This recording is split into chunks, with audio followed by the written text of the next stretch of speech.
ధర్మస్థల గత కొన్ని రోజులుగా నేషనల్ ఛానల్స్లో సోషల్ మీడియాలో ఈ పేరు మారిమోగిపోతుంది. కర్ణాటక రాష్ట్రంలోని దక్షిణ కన్నడ జిల్లాలో ఉన్న పవిత్ర క్షేత్రమే ఈ ధర్మస్థల.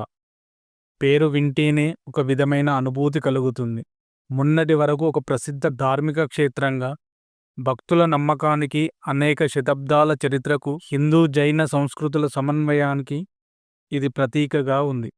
కానీ నేడు అంతా మారిపోయింది. 10 సంవత్సరాల క్రితం వరకు ఈ క్షేత్రంలో పనిచేసిన ఒక మాజీ శానిటైజేషన్ కార్మికుడు చేసిన భయంకరమైన ఆరోపణలతో భారతదేశం ఒక్కసారిగా ఉలిక్కిపడింది. ధర్మస్థలంలో ఏం జరిగిందో తెలుసుకునే ముందు అసలు ఈ ప్లేస్ ఎక్కడ ఉంది, ఈ ప్లేస్కి ఉన్న స్పెషాలిటీ ఏంటో తెలుసుకుందాం. ఇది కర్ణాటక రాష్ట్రంలోని దక్షిణ కన్నడ జిల్లాలో ఉన్న ఒక ప్రసిద్ధ ధార్మిక క్షేత్రం. బెల్తంగడి తాలూకాలో నేత్రావతి నది ఒడ్డున మంగళూరు నుంచి సుమారు 75 కిలోమీటర్ల దూరంలో ఉంటుంది. ఈ క్షేత్రం 800 సంవత్సరాల చరిత్ర కలిగిన ఆలయం ఇది.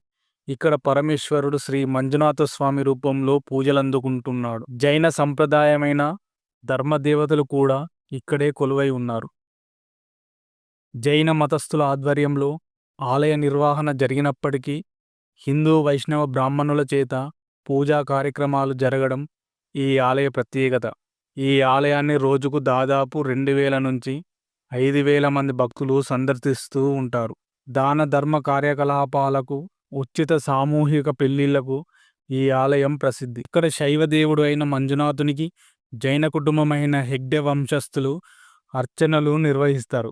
వీరు మానవ సేవకు పెద్దపీట వేస్తారు. ఈ క్షేత్రం ప్రభుత్వానికి చెందింది కాదు. ఇది ధర్మాధికారులు అనే ప్రైవేట్ ట్రస్ట్ ఆధ్వర్యంలో నడుస్తుంది. ప్రస్తుతం డి వీరేంద్ర హెగ్డే ఈ క్షేత్ర ధర్మాధికారి.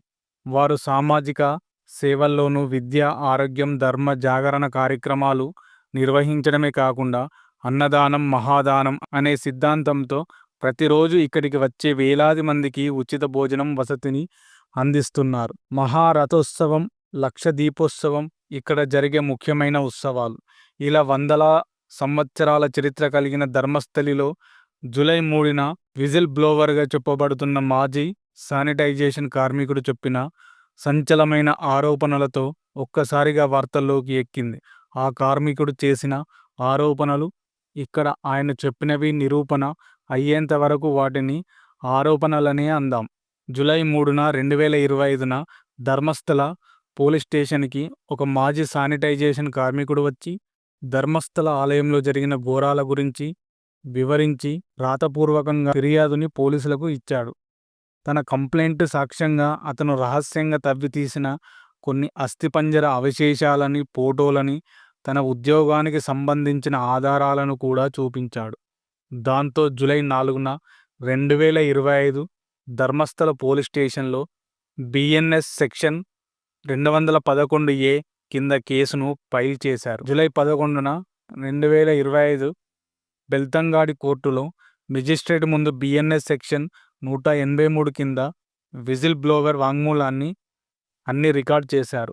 ఈ వాంగ్మూలం ఇచ్చేటప్పుడు తనకు ప్రాణహాని ఉందని, రక్షణ కల్పించాలని కోర్టును కోరడంతో అతనికి, అతని ఫ్యామిలీకి 2018 విట్నెస్ ప్రొటెక్షన్ స్కీమ్ కింద రక్షణ కల్పించారు.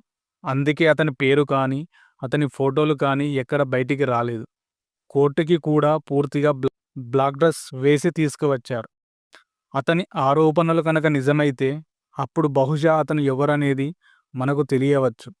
ఇక మంజునాథ ఆలయంలో 1995 నుంచి 2014 వరకు పారిశుద్ధ కార్మికుడిగా పనిచేసిన ఈ వ్యక్తి తన 20 ఏళ్ల సర్వీసులో వందలాది శవాలను తాను ఖననం చేశానని, కొన్నిటిని డీజిల్తో కాల్చానని చెప్పాడు. ఈ శవాల్లో ఎక్కువగా మహిళలు, మైనర్ బాలికలు, కొంతమంది మగవారు కూడా ఉన్నారని, వారిపై లైంగిక వేధింపులు, యాసిడ్ దాడులు జరిగాయని ఆరోపించాడు. నాకు ఇష్టం లేకపోయినా నాతో బలవంతంగా ఈ పని చేయించారు. నోరు విప్పితే నిన్ను కూడా ముక్కలుగా నరికివేస్తాం, మిగతా వారి మాదిరిగానే నీ శవాన్ని కూడా పాతిపెడతాం, నీ కుటుంబ సభ్యులందరినీ చంపేస్తామని బెదిరించారని అతను పోలీసులకు చెప్పాడు. నేత్రావతి నదీ తీరంతో పాటు గుడికి దగ్గరలో అడవుల్లో ఈ శవాలను ఖననం చేశాను అని, కొన్ని సందర్భాల్లో శవాలను నదిలో విసిరేశాను అని కూడా చెప్పాడు. అసలు శవాలను ఖననం చేయమని చెప్పిన వారు ఎవరు? ఈ రహస్యం ఇన్ని సంవత్సరాలు ఎలా దాగింది అనేవి ఇప్పటికీ అంతుచిక్కని ప్రశ్నలు. ఈ హత్యల వెనుక ఆలయ నిర్వాహకుల్లో కొందరు శక్తివంతమైన వ్యక్తులు ఉన్నారని, ఆలయంలోని పెద్దల ఆదేశాలతో తాను ఈ దారుణాలకు పాల్పడినట్లు పారిశుద్ధ కార్మికుడు చెప్పాడు. 1998లో ఒకసారి పోలీసులకు ఫిర్యాదు చేయడానికి ప్రయత్నించినప్పుడు తనను దారుణంగా కొట్టారని, ఆ తర్వాత నోరు మూసుకొని ఉన్నానని చెప్పాడు.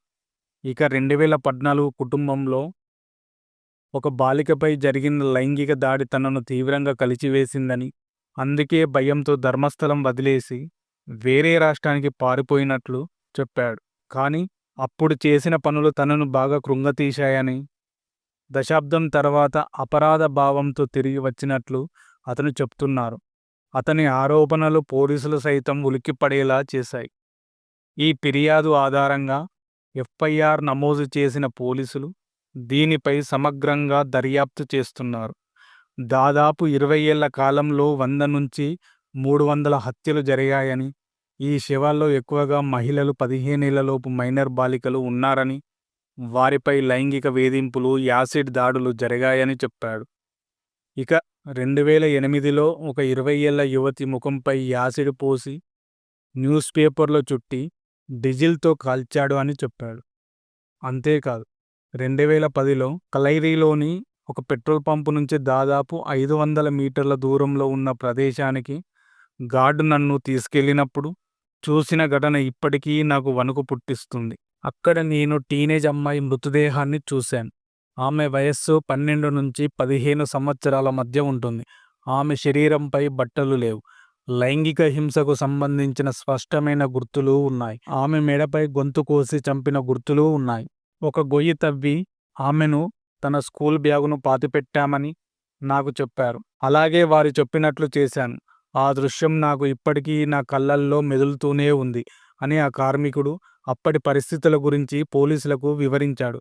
ఇక పురుషులను చంపిన పద్ధతి చాలా క్రూరంగా ఉండేదని, వారిని ఒక గదిలో కుర్చీలకు కట్టి నోటిపై తువాలతో ఊపిరాడకుండా చేసేవారు అని చెప్పాడు.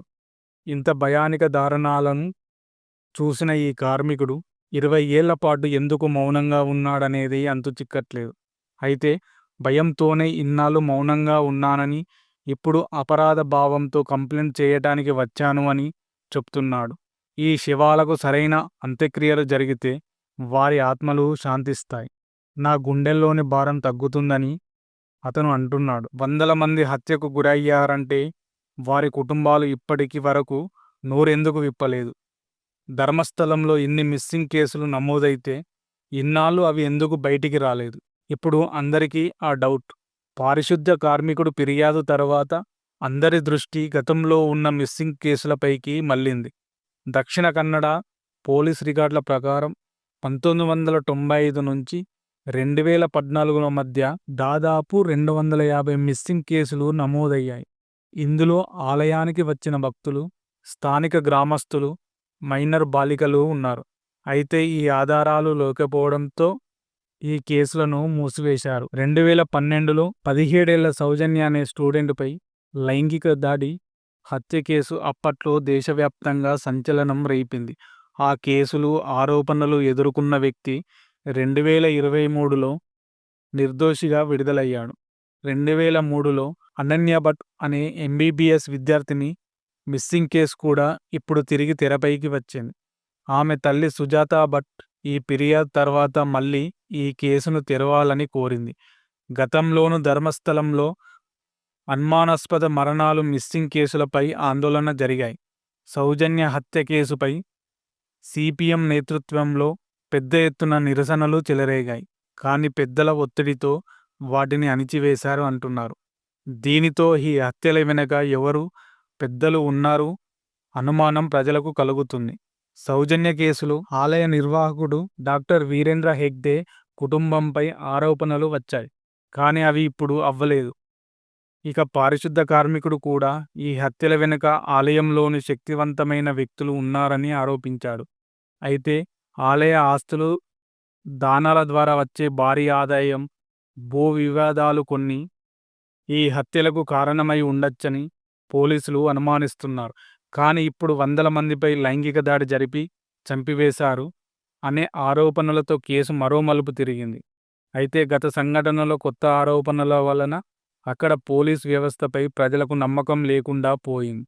దానికి తోడు ఆ కార్మికుడు ఫిర్యాదు చేసిన 12 రోజుల తర్వాత కూడా శవాల తవ్వకం మొదలవ్వలేదని, పోలీసులు ఈ కేసును సీరియస్గా తీసుకోలేదని ఆరోపణలు వచ్చాయి. అంతేకాదు, ఓ పోలీస్ అధికారి ఈ కేసుకు సంబంధించిన సీక్రెట్ని మెయింటైన్ చేయకుండా ఆ కార్మికుడు ఐడెంటిటీని బయటికి లీక్ చేయడానికి ట్రై చేశారు అని కొందరు న్యాయవాదులు ఆరోపించారు. ఇక కన్నడ యూట్యూబర్ సమీర్ ఎండి ఈ కేసు గురించి ఏఏ జనరేట్ వీడియోని విడుదల చేశాడు. అందులో ఫిర్యాదు దాఖలు చేసిన వివరాలకు మించిన తప్పుడు సమాచారం ఉందని పోలీసులు ఆరోపిస్తూ అతనిపై బిఎన్ఎస్ సెక్షన్ 192, 240, 353, 1B కింద కేసు నమోదు చేశారు. అందుకే దీని గురించి ఎక్కువగా ఏమీ మాట్లాడడం లేదు. ఇక పారిశుద్ధ్య కార్మికుడు చేసిన ఆరోపణలు దేశవ్యాప్తంగా సంచలనం అవ్వడంతో పాటు ప్రజలకు కోపాన్ని తెప్పించాయి. బాధిత కుటుంబాలు, కార్యకర్తలు న్యాయం కోసం నిరసనలు చేపట్టారు. బెల్తంగడి కోర్టు బయట మిస్సింగ్ అయిన వారి బంధువులు ప్లకార్డులు, ఫోటోలతో నిరసనలు తెలిపారు. ఈ కేసు గురించి నేషనల్ ఛానల్స్ కోడై కూస్తున్నాయి. విపరీతమైన చర్చలు మొదలుపెట్టాయి. కానీ కొన్ని కన్నడ మీడియా ఛానల్లో మాత్రం ఈ విషయంపై నిశ్శబ్దంగా ఉన్నాయని ఆరోపణలు వస్తున్నాయి. ఇక ట్విట్టర్, యూట్యూబ్ వంటి సోషల్ మీడియా ప్లాట్ఫారంలో ఈ సమస్యపై తీవ్రమైన చర్చలు జరుగుతున్నాయి. కొందరు కొన్ని ధర్మస్థల ఫైల్స్ అని పిలుస్తున్నారు. ఇక ప్రస్తుతం సీట్ రంగంలోకి దిగింది. దక్షిణ కన్నడ జిల్లా పోలీస్ కార్యాలయంలోని సౌకర్యాలను ఉపయోగిస్తూ సీట్ ఈ కేసును విచారిస్తుంది. ఈ బృందం రాష్ట్ర డీజీపీకి రెగ్యులర్ అప్డేట్ను ఇవ్వడమే కాకుండా చివరికి ఇన్వెస్టిగేషన్కి సంబంధించిన పూర్తి నివేదికను ప్రభుత్వానికి అందజేయాలి. ఇక కార్మికుడు కంప్లైంట్ చేసే టైంలో తీసుకువచ్చిన అస్థిపంజర అవశేషాలు బెల్తంగుడి పోలీసులు తీసుకొని వాటిని ఫోరెన్సిక్కి పంపించారని, దాని రిజల్ట్ కోసం ఎదురు చూస్తున్నారు. చివరగా ఈ ధర్మస్థల మర్డర్ కేసు కేవలం ఆరోపణలతో ఆగిపోతుందా, లేక దశాబ్దాలుగా దాచిపెట్టిన భయంకరమైన నిజాలు వెలుగులోకి వస్తాయా అనే ఈ ప్రశ్నలకు సమాధానం సీట్ దర్యాప్తులో మనకు త్వరలో తెలుస్తుందని ఆశిద్దాం. దోషులకు శిక్ష పడి బాధితులకు న్యాయం జరగాలని కోరుకుందాం. జై హింద్.